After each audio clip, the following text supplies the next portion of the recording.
ഇപ്പോൾ നമ്മളോടൊപ്പം Eravipuram LDF സ്ഥാനാർത്ഥിയായ M Naushad കൂടി ചേരുന്നുണ്ട്. നമസ്കാരം ശ്രീ M നൌഷാദ്.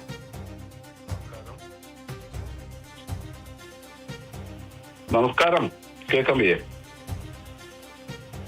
ഇനി ജനവിധി അറിയാൻ മണിക്കൂറുകൾ മാത്രമാണ് ബാക്കിയുള്ളത്.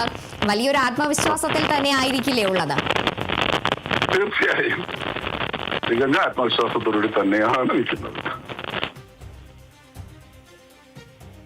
ഹൃദയമിടിപ്പ് കുറച്ചെങ്കിലും ഉയരാനുള്ള ഒരു സാധ്യതയുണ്ടോ? കാരണം ജനവിധി അറിയാനിരിക്കുകയാണ്. ഉറച്ച ആത്മവിശ്വാസം ഉണ്ടെങ്കിലും ചെറിയൊരു ടെൻഷൻ ഉണ്ടാകുന്നുണ്ടോ? ഒരു ടെൻഷനും ഇല്ല. ഞാൻ ആദ്യമായിട്ട് മത്സരിക്കുകയല്ലല്ലോ. ഞാൻ പഞ്ചായത്തിലും കോർപ്പറേഷനിലും നിയമസഭയിൽ തന്നെ 3ാമത്തെ തവണയാണ്. അപ്പൊ അതുകൊണ്ട് അങ്ങനെയുള്ള ഒരു നെഞ്ചെടുപ്പിന്റെയും കാര്യമില്ല. കാരണം ആ തരത്തിൽ നാടിന്റെ വികസന പ്രശ്നങ്ങൾ ഏറ്റെടുത്തിട്ടുണ്ട്. അവരുടെ സുഖത്തിലും ദുഃഖത്തിലും പങ്കാളിയായി ഈ കഴിഞ്ഞ 10 വർഷക്കാലവും ജനപ്രതിനിധി എന്നുള്ള അർത്ഥത്തിലുള്ള ഉത്തരവാദിത്വം നിർവഹിച്ചിട്ടുണ്ട്. അതുകൊണ്ട് തന്നെയാണ് ആത്മവിശ്വാസം. ഇത്രയും നാളും കൂടെ നിന്ന ജനങ്ങൾ ഇനിയും ഒപ്പം ഉണ്ടാകും. അതെ, ആ ആത്മവിശ്വാസമാണ്. അവർക്ക് എന്നെ അറിയാം. കാരണം നാട്ടില് ഒരു ജനപ്രതിനിധി ചെയ്യേണ്ട ഉത്തരവാദിത്തങ്ങൾ എന്താണോ അതില് പരമാവധി ആ ഉത്തരവാദിത്തങ്ങൾ നിർവഹിച്ചിട്ടുണ്ട്. നമുക്കറിയാം, പരമാവധി ജനങ്ങളിലേക്ക് ഇറങ്ങി ചെന്ന ഒരു നേതാവ് കൂടിയാണ് താങ്കൾ. അതാണ് ആത്മവിശ്വാസം. ജനങ്ങൾ നമ്മളെ കൈവിടില്ല എന്നുള്ളൊരു ആത്മവിശ്വാസം പ്രവർത്തന രംഗത്ത് ഉണ്ടാവില്ല. പിന്നെ തെരഞ്ഞെടുപ്പിന് ശേഷമുള്ള ഇന്ററാക്ഷൻസിലും അങ്ങനെയുള്ള ഒരു ഫീലിംഗ് തന്നെയാണ് കിട്ടുന്നത്. ഇനിയും ഭരണ തുടർച്ച എന്നൊരു പ്രതീക്ഷ കൂടിയില്ലേ? തീർച്ചയായും. ഭരണം മാറേണ്ട ആവശ്യമില്ല. ജനങ്ങളുടെ ക്ഷേമവും നാടിന്റെ വികസനവുമാണ് ഒരു സർക്കാരിന്റെ ഉത്തരവാദിത്വം. ആ ഉത്തരവാദിത്വം വളരെ ഭംഗിയായി നിർവഹിച്ച ഒരു ഗവൺമെന്റാണ്. നാടിന്റെ വികസന പ്രശ്നങ്ങളും ജനങ്ങളുടെ ക്ഷേമ പ്രവർത്തനങ്ങളും ഏറ്റെടുത്ത് അതിനാണല്ലോ നമ്മൾ ഗവൺമെന്റിനെ തെരഞ്ഞെടുക്കുന്നത്. അത് കൃത്യമായി നിർവഹിച്ചിട്ടുണ്ട്. അത് പറഞ്ഞുകൊണ്ട് തന്നെയാണ് ഞങ്ങൾ ജനങ്ങളെ അഭിമുഖീകരിച്ചിട്ടുള്ളത്. അവരുടെ മുമ്പിൽ നടന്നിട്ടുള്ള കാര്യങ്ങൾ അവർക്ക് ബോധ്യമുള്ളതാണല്ലോ. കുറെ പേരെ തെറ്റിദ്ധരിപ്പിക്കാൻ കഴിയും. പക്ഷെ ഒരിക്കലും LDFന്റെ അടിത്തറയിലേക്ക് പോകാൻ നുണപ്രചരണങ്ങൾക്ക് കഴിയില്ല. ശരി, നന്ദി ശ്രീ M നൌഷാദ്. ഇരവിപുരം LDF സ്ഥാനാർത്ഥിയാണ് ഇപ്പോൾ നമ്മളോട് പ്രതികരിച്ചത്. തികച്ച ആത്മവിശ്വാസത്തിൽ തന്നെയാണ് അദ്ദേഹവും ഉള്ളത്. തന്നോടൊപ്പമായിരിക്കും താൻ ഇത്രയും നാളും പ്രവർത്തിച്ച മണ്ഡലത്തിലെ ജനങ്ങൾ ഇത്രയും നാളും തന്നെ വിജയിപ്പിച്ചു കയറ്റി. ഇനിയും അതുപോലെ തന്നെ ആയിരിക്കും. ആ ജനങ്ങൾ ഇനിയും തന്നോടൊപ്പം ആയിരിക്കുമെന്ന ഉറച്ച ആത്മവിശ്വാസം തന്നെയാണ് അദ്ദേഹവും പങ്കുവയ്ക്കാനുള്ളത്. നമ്മൾ നേരത്തെ ഐഷ പോറ്റിയുമായി സംസാരിച്ചപ്പോഴും ഐഷ പോറ്റി നമ്മളോട് സൂചിപ്പിച്ചത് അങ്ങനെ തന്നെയാണ്. തികഞ്ഞ ആത്മവിശ്വാസം തന്നെയാണ് ഉള്ളത്. ജനങ്ങൾ എന്നും തങ്ങളോടൊപ്പം ആയിരിക്കും ഉണ്ടായിരിക്കുന്നത്. കാരണം ഇനി മണിക്കൂറുകൾ മാത്രമേ ഉള്ളൂ ജനവിധി എന്താണ് എന്നറിയാൻ. നമ്മൾ സൂചിപ്പിക്കുന്ന പോലെ എല്ലാ മുന്നണികളും ആത്മവിശ്വാസത്തിൽ തന്നെയാണ്. വിജയം തങ്ങൾക്ക് ഉറപ്പ് എന്നൊരു ആത്മവിശ്വാസം തന്നെയാണ് അവരേവരും പങ്കുവയ്ക്കുന്നത്. ഇനി ബിനോയിലേക്ക് കൂടി നമ്മൾ പോവുകയാണ്. ബിനോയ്, എന്തായാലും നമ്മൾ ബന്ധപ്പെടുന്ന അല്ലെങ്കിൽ നമ്മൾ സംസാരിക്കുന്ന എല്ലാവരും നമ്മളോട് പങ്കുവയ്ക്കുന്നത് തങ്ങൾ ആത്മവിശ്വാസത്തിൽ തന്നെയാണ്. വിജയം തനിക്ക് ഉറപ്പാണ് എന്ന് അവർ ഉറച്ചു വിശ്വസിക്കുന്നു. കാരണം ഈ LDFന്റെയും UDFന്റെയും സ്ഥാനാർത്ഥികളൊക്കെ തന്നെ വലിയ തരത്തിലുള്ള വിജയം പ്രതീക്ഷിക്കുന്നുണ്ട്. കാരണം LDFനെ സംബന്ധിച്ചിടത്തോളം കഴിഞ്ഞ 10 വർഷം ജനങ്ങളുടെ ഭാഗത്ത് നിന്നും ഒരു തരത്തിലുള്ള പരാതികളുമില്ലാത്ത ഒരു ഭരണം മുന്നോട്ട് കൊണ്ടുപോകാൻ പിണറായി വിജയൻ മുഖ്യമന്ത്രിയായുള്ള സർക്കാരിന് കഴിഞ്ഞിട്ടുണ്ട് എന്നുള്ളതാണ് അവരുടെ ഏറ്റവും വലിയ ആത്മവിശ്വാസം. UDFനെ സംബന്ധിച്ചിടത്തോളം ഭരണവിരുദ്ധ വികാരം വലിയ തരത്തിൽ അലയടിച്ചിട്ടുണ്ട്. മാത്രവുമല്ല, ഈ തിരഞ്ഞെടുപ്പ് വരുന്നതിന് തൊട്ട് മുമ്പ് പല പ്രമുഖരായ നേതാക്കന്മാരും CPIM വിട്ട് കോൺഗ്രസിലേക്കും BJPയിലേക്കും പോയ ഒരു സാഹചര്യം. ഇതൊക്കെ തന്നെ CPIMനകത്ത് നിൽക്കുന്ന അതൃപ്തിയുടെ വിഷയങ്ങളാണ് എന്ന തരത്തിൽ UDF പറയുന്നുണ്ട്. അത് കണ്ണൂർ മേഖലയിലേക്ക് ചെന്നാൽ തന്നെ നമുക്ക് കാണാൻ കഴിയുന്നതാണ് ഈ പ്രധാനപ്പെട്ട ഈ പ്രശ്നങ്ങൾ. അതുകൊണ്ട് തന്നെ രാഷ്ട്രീയപരമായി ഈ മത്സരത്തെ വിലയിരുത്തുമ്പോൾ CPIMനെ സംബന്ധിച്ചിടത്തോളം ഒരു നിർണായക മത്സരം, ഒരു തുടർഭരണം പിടിച്ചെടുക്കുക, എതിരാളികൾ ഉയർത്തി മുന്നോട്ട് കൊണ്ടുവച്ചിരിക്കുന്ന ആരോപണങ്ങൾക്ക് മറുപടി തുടർഭരണം തന്നെയാണ്. അത്തരത്തിൽ ഒരു തുടർഭരണത്തിലൂടെ ഈ എതിർകക്ഷികൾ അല്ലെങ്കിൽ UDF ഉയർത്തിയിരിക്കുന്ന ആരോപണങ്ങളെ നിലംപരിശാക്കുക എന്ന ലക്ഷ്യം മാത്രമാണ് LDFന് മുന്നിൽ ഉള്ളത്. അതുകൊണ്ട് തന്നെയാണ് LDF കൃത്യമായും പറയുന്നത് അവരുടെ കണക്കുകൂട്ടലുകൾ സെക്രട്ടറികൾ, അതായത് ബ്രാഞ്ച് തലം മുതൽ ഏരിയ തലം വരെയുള്ള സെക്രട്ടറിമാരും അതുമായി ബന്ധപ്പെട്ട തെരഞ്ഞെടുപ്പുമായി ബന്ധപ്പെട്ട് പ്രവർത്തിക്കുന്ന ആളുകളും നൽകിയിട്ടുള്ള കണക്കുകൾ ശേഖരിച്ചുകൊണ്ടും അത് ക്രോഡീകരിച്ചുകൊണ്ടും നൽകുന്ന റിപ്പോർട്ട് അനുസരിച്ചാണ് 80 മുതൽ 90 വരെ സീറ്റുകൾ LDFന് നേടാൻ കഴിയും എന്നുള്ള പ്രതീക്ഷ പങ്കുവയ്ക്കുന്നത്. ഇനി നമ്മൾ മധ്യ കേരളത്തിലേക്ക് വരുമ്പോൾ മധ്യ കേരളമാണ് കേരളത്തിൽ ഏറ്റവും കൂടുതൽ ശ്രദ്ധയാകർഷിക്കുന്ന മത്സരങ്ങൾ നടക്കുന്ന പ്രധാനപ്പെട്ട പ്രദേശം. അതായത് കേരള കോൺഗ്രസ് CM, അതുകൂടാതെ കേരള കോൺഗ്രസ് ജോസഫ് വിഭാഗം, ഇങ്ങനെ തുടങ്ങി 2 ഗ്രൂപ്പുകൾ. അതിനെല്ലാം ഉപരിയായി തെക്കൻ ജില്ലയിലോട് ചേർന്ന് കിടക്കുന്ന തെക്കൻ ജില്ലയുടെ ഭാഗവുമായ പത്തനാപുരം ഉൾപ്പെടുന്ന കേരള കോൺഗ്രസ് ബിയുടെ ഭാഗം, അതിന് ഉപരിയായി കേരള കോൺഗ്രസ് ജേക്കബ് വിഭാഗം, ഇങ്ങനെ തുടങ്ങിയവരെല്ലാം മത്സരിക്കുന്ന മേഖല കേരളത്തിൻ്റെ മധ്യ ജില്ലയിലാണ്, അല്ലെങ്കിൽ മധ്യപ്രദേശത്താണ്. ഇതിൽ കോട്ടയം അതുപോലെ തന്നെ ഇടുക്കി ജില്ലകളിലാണ് പ്രധാനമായിട്ടും കേരള കോൺഗ്രസ് എമ്മിൻ്റെയും കേരള കോൺഗ്രസ് ജോസഫ് ഗ്രൂപ്പിൻ്റെയും മത്സരങ്ങൾ നടക്കുന്നത്. ഈ ശ്രദ്ധേയമാകുന്നത് കേരള കോൺഗ്രസ് എമ്മിൻ്റെ ചെയർമാൻ ജോസ് കെ മാണി മത്സരിക്കുന്ന പാലായിലാണ് ഏറ്റവും വലിയ മത്സരം നടന്നത്. പ്രത്യേകിച്ചും മാണി സി കാപ്പൻ അവിടുത്തെ MLA ആണ്. ഒപ്പം നേരത്തെ കേരള കോൺഗ്രസ് എമ്മിൻ്റെ കയ്യിൽ നിന്നും മാണി സി കാപ്പൻ ആ സീറ്റ് പിടിച്ചെടുത്തുകൊണ്ട് UDFനൊപ്പം മാറ്റുകയായിരുന്നു.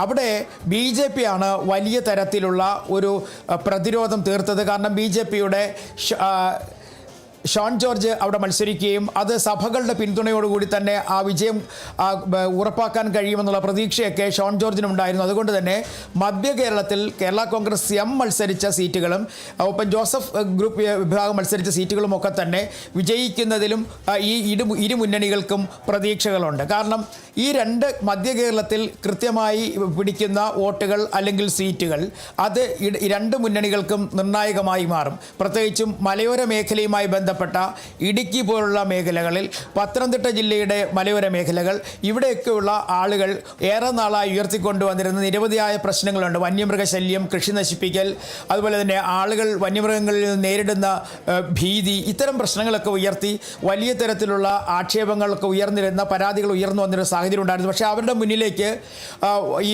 വന്യജീവി നിയമ ഭേദഗതി ബില്ല് കൊണ്ടുവരികയും അതുവഴി വന്യജീവികളെ അല്ലെങ്കിൽ കൃഷി നശിപ്പിക്കുന്ന ജീവികൾക്കെതിരെ നടപടിയെടുക്കുന്നതിന് വേണ്ടി അല്ലെങ്കിൽ അവയെ പിടികൂടുന്നതിന് വേണ്ടിയൊക്കെയുള്ള നിയമങ്ങൾ ഉൾപ്പെടുത്തിക്കൊണ്ടുള്ള ഒരു പുതിയ നിയമം കൊണ്ടുവരികയും ആ നിയമം അത് പ്രാവർത്തികമാക്കുക വഴി ഈ മലയോര മേഖലയിലെ കർഷകർക്ക് ആശ്വാസമാകുമെന്ന് LDF പറയുകയും അത് എത്രത്തിൽ അത് അല്ലെങ്കിൽ ആ പറഞ്ഞിരിക്കുന്ന വാക്കുകൾ എത്ര കണ്ട് പ്രാവർത്തികമായി വിജയപ്രദമായി എന്നുള്ളത് മധ്യ കേരളത്തിലെ വോട്ട് നോക്കുമ്പോൾ അല്ലെങ്കിൽ വിജയം നോക്കുമ്പോൾ മനസ്സിലാക്കും.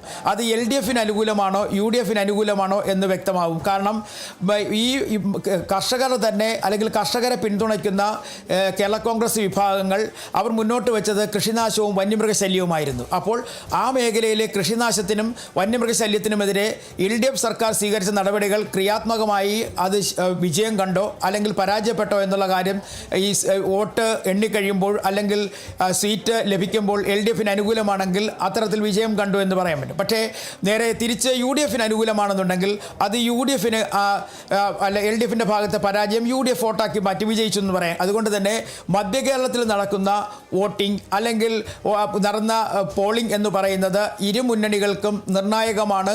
കേരള കോൺഗ്രസിൻ്റെ വിഭാഗങ്ങൾ പിടിക്കുന്ന സീറ്റുകൾ ഇരു മുന്നണികളെയും ഭരണസാരഥ്യത്തിൽ എത്തിക്കുന്നതിന് വേണ്ടി വലിയ തരത്തിലുള്ള പിന്തുണ നൽകും എന്നുള്ളത് ഉറപ്പാണ്. ഇനി വടക്കൻ കേരളത്തിലേക്ക് പോകുമ്പോൾ തൃശ്ശൂർ മുതൽ നീങ്ങിക്കഴിഞ്ഞാൽ ഏകദേശം കാസർഗോഡ് വരെയുള്ള മേഖലകളിൽ ഇത്തവണ വലിയ തരത്തിൽ ശ്രദ്ധിക്കപ്പെട്ടത് വോട്ടിംഗ് അല്ലെങ്കിൽ പോളിംഗ് ദിവസം ഉണ്ടായിരിക്കുന്ന ശതമാന വർധനയാണ്.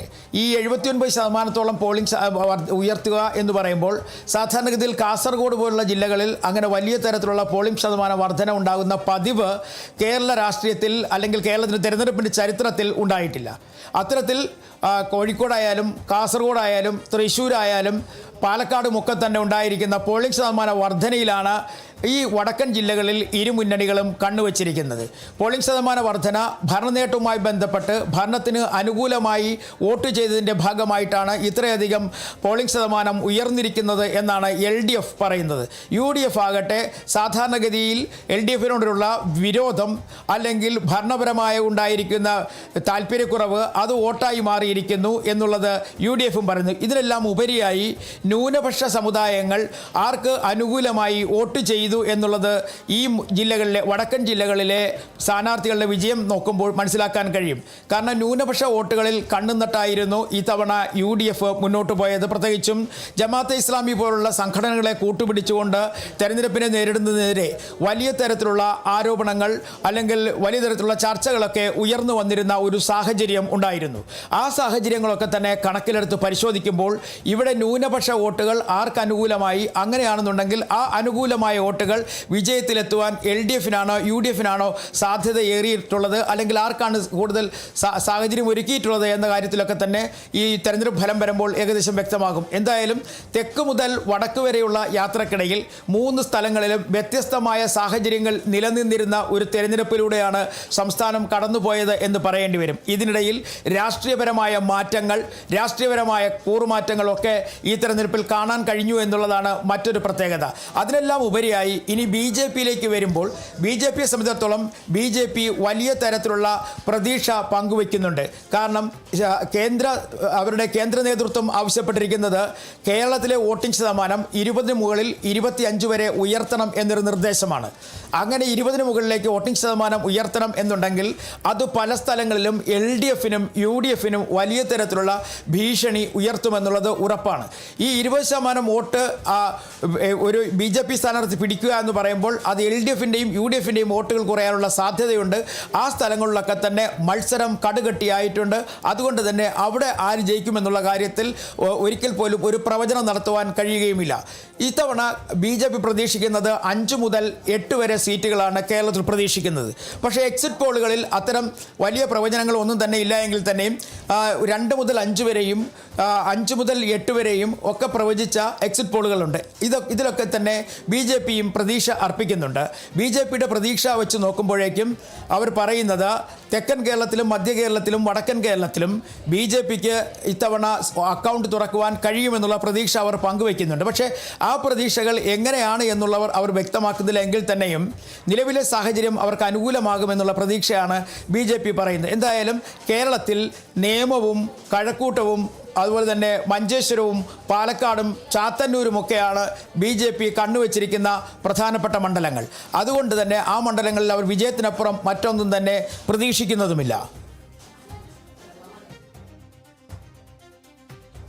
ശരി, എന്തായാലും മുന്നണികളെല്ലാം ആത്മവിശ്വാസത്തിൽ തന്നെയാണ് ഉള്ളത്. തുടർച്ചയായ അധികാരത്തിൽ വരുമെന്ന് LDFും തിരിച്ചു വരുമെന്ന ആത്മവിശ്വാസത്തിൽ UDFും ഉള്ളപ്പോൾ ഒന്നിലേറെ നേരത്തെ നഷ്ടപ്പെട്ടു പോയ സീറ്റ് ഉൾപ്പെടെ ഒന്നിലേറെ സീറ്റുകൾ നേടുമെന്ന പ്രതീക്ഷയിൽ NDAയുമാണ് ഉള്ളത്. എന്തായാലും നാളെ അറിയാം ജനം ആർക്കൊപ്പം എന്നത്. D ബിനോയിയാണ് വിവരങ്ങൾ നൽകിയത്.